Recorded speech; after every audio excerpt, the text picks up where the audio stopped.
שלום לכולם, היום נלמד להכין קוואקווה עם הקללות והמילים וכל אלה. קודם כל נצטרך דף מרובע, ועכשיו עושים ככה, כמו מטוס.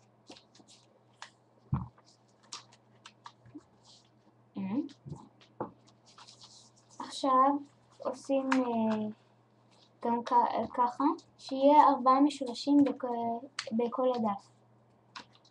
עכשיו תראו מה עושים, עכשיו הופכים שהמשולשים לא יברחו, ועושים אותו דבר בצד שני.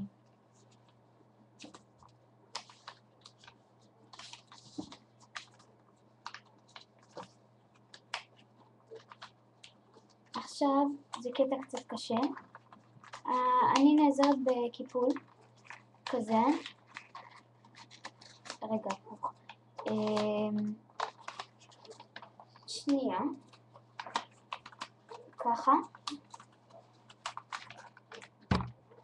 וככה, ואז שמים את האצבעות בחורים האלה, 4 אצבעות.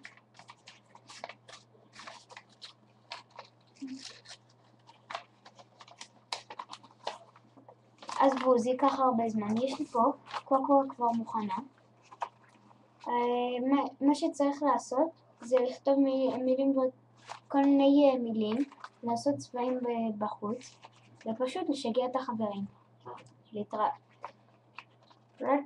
בפעם הבאה.